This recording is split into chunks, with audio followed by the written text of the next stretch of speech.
আকাশবাণী আগরতলা স্থানীয় সংবাদ পড়ছি নবনীতা বণিক। এখনকার বিশেষ বিশেষ খবর হলো রাজ্য বিধানসভার বিশেষ অধিবেশনে নারী শক্তি বন্দন অধিনিয়ম সংশোধনী বিলের সমর্থনে উত্থাপিত প্রস্তাব ধ্বনি ভোটে গৃহীত।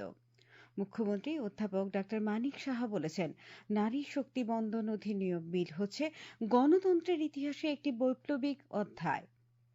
প্রধানমন্ত্রী নরেন্দ্র মোদী আজ বলেছেন যে পরিশ্রমী ও উদ্যমী নাগরিকেরাই ভারতের সর্বশ্রেষ্ঠ শক্তি।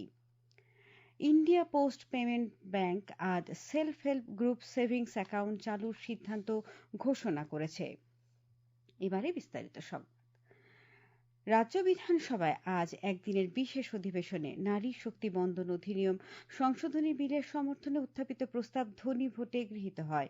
বিলটি উত্থাপন করেন মুখ্য সচেতক কল্যাণী রায়। সংশোধনী বিলের উপর আলোচনায় অংশ নিয়ে মুখ্যমন্ত্রী অধ্যাপক ডক্টর মানিক সাহা বলেছেন, নারী শক্তি বন্দন অধিনিয়ম বিল হচ্ছে গণতন্ত্রের ইতিহাসে একটি বৈপ্লবিক অধ্যায়। প্রধানমন্ত্রী নরেন্দ্র মোদীর মূল লক্ষ্য হচ্ছে মহিলাদের প্রকৃত উন্নয়ন। তিনি বলেন, এই বিলটি সিদ্ধান্ত গ্রহণ ও নীতি নির্ধারণে নারীদের অংশগ্রহণ বৃদ্ধি করবে, যা দেশের অগ্রগতিতে অবদান রাখবে। নারী শক্তি বন্দন অধিনিয়ম সংশোধনী বিলটির তাৎপর্য নিয়ে বিস্তারিত বক্তব্য রাখেন সাংসদ বিষয়ক মন্ত্রী রতনলাল নাথ। তাছাড়া বনমন্ত্রী অনিমেষ দেববর্মা, সমবায় মন্ত্রী শুক্লাচরণ নোয়াতিয়াও মুখ্য সচেতক উত্থাপিত প্রস্তাবের সমর্থনে বক্তব্য রাখেন। বিধায়ক সুদীপ রায় বর্মন, গোপাল রায় সহ ট্রেজারি ও বিরোধী বেঞ্চের অনেকে এই প্রস্তাবের উপর বক্তব্য রাখেন। আজ বিশেষ অধিবেশনের শুরুতে প্রাক্তন মন্ত্রী কার্তিক কন্যা দেববর্মা ও কিংবদন্তি গায়িকা আশা ভোসলের প্রয়াণে শোক প্রস্তাব পাঠ করা হয়। আজ অধিবেশনের নির্ধারিত কার্যসূচি শেষে অধ্যক্ষ রামপদ জমাতিয়া বিধানসভার অধিবেশন অনির্দিষ্টকালের জন্য মুলতবি ঘোষণা করেন। শিল্প ও বাণিজ্য মন্ত্রী শান্তনা চাকমা বলেছেন, প্রধানমন্ত্রী নরেন্দ্র মোদী সব সময় নারীদের অধিকার রক্ষার ব্যাপারে কার্যকরী ভূমিকা পালন করছেন। তিনি বলেন, নারী ক্ষমতায়ন মানে দেশের ক্ষমতায়ন। দেশের উন্নয়ন যাত্রা তার নারী ক্ষমতায়নের সাথে ওতপ্রোতভাবে জড়িত। এই গুরুত্বপূর্ণ বিষয়টি উপলব্ধি করে কেন্দ্রীয় সরকার বিগত 9 বছর ধরে নারী শক্তিকে তার কর্মসূচির অগ্রভাগে রেখেছে।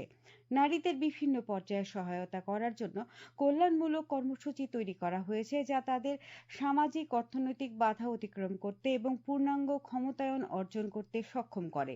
পর্যটন মন্ত্রী সুশান্ত চৌধুরী এবং প্রাণী সম্পদ বিকাশ মন্ত্রী সুধাংশু দাসও মহিলাদের ক্ষমতায়নে রাজ্য সরকারের গৃহীত পদক্ষেপের বিস্তারিত উল্লেখ করে বক্তব্য রাখেন। সমাজ কল্যাণ ও সমাজ শিক্ষামন্ত্রী টিঙ্কু রায় বলেছেন, রাজ্য সরকার নারী কল্যাণে আন্তরিকভাবে কাজ করছে। এই লক্ষ্যে রাজ্যে Tripura state policy for empowerment of women 2022 প্রণয়ন করা হয়েছে। সরকারি চাকুরিতে 33% নারী সংরক্ষণ কার্যকর করা হয়েছে। মহিলাদের জন্য স্বল্প সুদে শিক্ষা ঋণ প্রদান করার ব্যবস্থা রাখা হয়েছে। দক্ষতা উন্নয়নের জন্য বিভিন্ন প্রশিক্ষণ কর্মসূচি চালু রয়েছে। তিনি বলেন, সরকারি শপিং কমপ্লেক্সে 50% স্টল মহিলাদের জন্য সংরক্ষিত রাখা হয়েছে। 13টি women health and wellness centre স্থাপন করা হয়েছে। মুখ্যমন্ত্রী মাতৃপুষ্টি উপহার প্রকল্পের মাধ্যমে গর্ভবতী নারীদের 2000 টাকা করে সহায়তা দেওয়া হচ্ছে। বিরোধী দলনেতা জিতেন্দ্র চৌধুরী বলেছেন, মহিলাদের ক্ষমতায়নের লক্ষ্যে 1983 সালে কর্ণাটকে এবং 1994 সালে ত্রিপুরায় ত্রিস্তরীয় পঞ্চায়েত নির্বাচনে মহিলাদের জন্য সংরক্ষণ চালু হয়। তিনি বলেন, দেশে মহিলাদের উন্নয়নে সব রাজনৈতিক দলেরই ভূমিকা রয়েছে, তবে বাস্তবের সঙ্গে সঙ্গতি রেখে সংসদে নারী শক্তি বন্দন অধিনিয়ম সংশোধনী বিলটি উত্থাপন করা প্রয়োজন ছিল। সংশোধনে এই বিলটি বাতিল হয়ে যাওয়া শুধু শাসকদের লজ্জা নয়, সমানভাবে গোটা দেশের লজ্জা। বিধায়ক শ্যামল চক্রবর্তী বলেছেন, ত্রিপুরায় বামফ্রন্ট সরকারই প্রথম ত্রিস্তর পঞ্চায়েত নির্বাচনে মহিলাদের জন্য সংরক্ষণ চালু করেন। তিনি বলেন, মহিলাদের জন্য সংরক্ষণে 33% কেন 50% করা হলেও বামফ্রন্টের আপত্তি নেই। প্রধানমন্ত্রী নরেন্দ্র মোদী আজ বলেছেন যে পরিশ্রমী এবং উদ্যমী নাগরিকেরাই ভারতের সর্বশ্রেষ্ঠ শক্তি। সামাজিক মাধ্যমে একটি পোস্টে সংস্কৃত সুভাষিতম শেয়ার করে শ্রী মোদী বলেন যে এই নাগরিকদের কঠোর পরিশ্রমের মাধ্যমে উন্নয়নের নতুন পথ তৈরি হয়। আগামীকাল 2570তম বুদ্ধ জয়ন্তী বুদ্ধ পূর্ণিমা। রাজ্যেও যথাযথ ধর্মীয় আচার অনুষ্ঠানের মধ্য দিয়ে শান্তি, অহিংসা ও প্রেমের পূজারী বৌদ্ধ ধর্মের প্রবর্তক ভগবান শ্রী গৌতম বুদ্ধের 2570তম আবির্ভাব তিথি পালনের উদ্যোগ নেওয়া হয়েছে। মূল অনুষ্ঠানটি হচ্ছে আগরতলার বেনুবন বিহার বুদ্ধ মন্দির বা বুদ্ধ মঠে। বেনুবন বিহার বৌদ্ধ মঠের প্রধান ভান্তে ডক্টর খেমচেরা জানিয়েছেন, সকালে বুদ্ধ পূজার মধ্য দিয়ে অনুষ্ঠান শুরু হবে।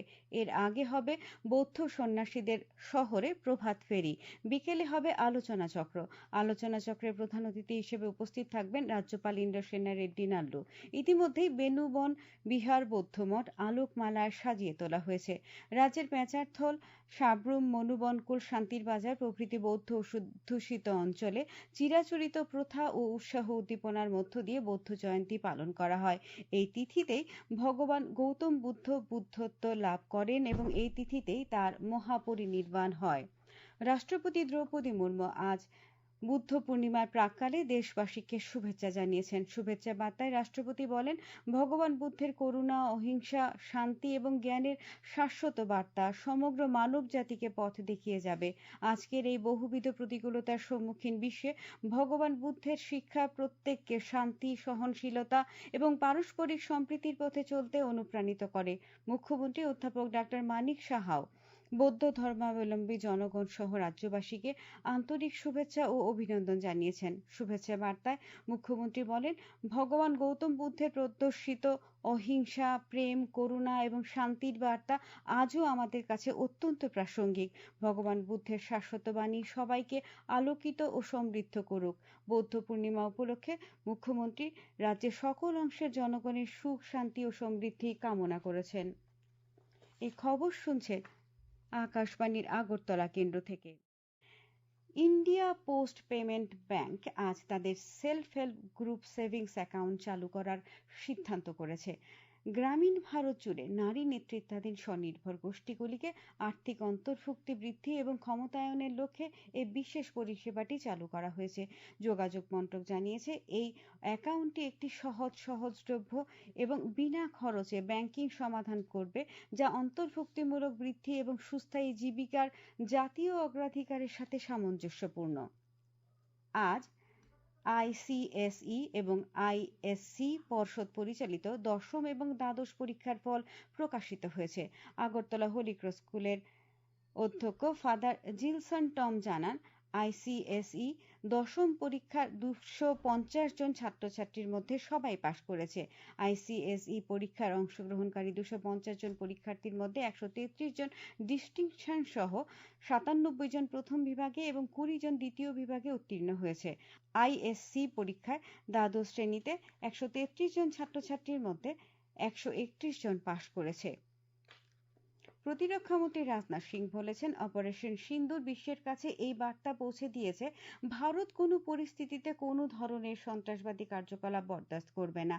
আজ নয়াদিল্লিতে অনুষ্ঠিত ন্যাশনাল সিকিউরিটি সামিট 2.0-তে বক্তব্য রাখতে গিয়ে শ্রী সিং বলেন, ভারত আর সেই পুরনো মানসিকতা নিয়ে এগিয়ে চলা দেশ নয়, যেখানে আমাদের মাটিতে সন্ত্রাসী হামলা হলে আমরা শুধু কূটনৈতিক বিবৃতি দিয়ে যাই। তিনি সন্ত্রাসবাদ এবং পৃষ্ঠপোষকদের মধ্যে কোনো ভেদাভেদ না করার সরকারি নীতি পুনর্ব্যক্ত করেন।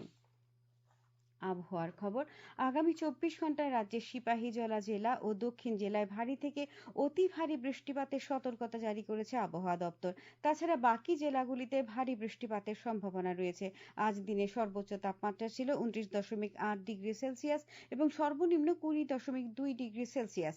আগামীকাল দিনে সর্বোচ্চ তাপমাত্রা 32 ডিগ্রি সেলসিয়াস এবং সর্বনিম্ন 22 ডিগ্রি সেলসিয়াসের কাছাকাছি থাকতে পারে। শেষ করার আগে বিশেষ খবর আরেকবার। রাজ্য বিধানসভার বিশেষ অধিবেশনে নারী শক্তি বন্দন অধিনিয়ম সংশোধনী বিলের সমর্থনে উত্থাপিত প্রস্তাব ধ্বনি ভোটে গৃহীত। মুখ্যমন্ত্রী অধ্যাপক ডাক্তার মানিক সাহা বলেছেন, নারী শক্তি বন্দন অধিনিয়ম বিল হচ্ছে গণতন্ত্রের ইতিহাসে একটি বৈপ্লবিক অধ্যায়। প্রধানমন্ত্রী নরেন্দ্র মোদী আজ বলেছেন যে পরিশ্রমী ও উদ্যমী নাগরিকেরাই ভারতের সর্বশ্রেষ্ঠ শক্তি। ইন্ডিয়া পোস্ট পেমেন্ট ব্যাংক আজ self help group savings account চালুর সিদ্ধান্ত ঘোষণা করেছে। স্থানীয় সংবাদ আজকের মতো এখানেই শেষ হলো। পরবর্তী বাংলা স্থানীয় সংবাদ প্রচারিত হবে আগামীকাল সকাল 7:35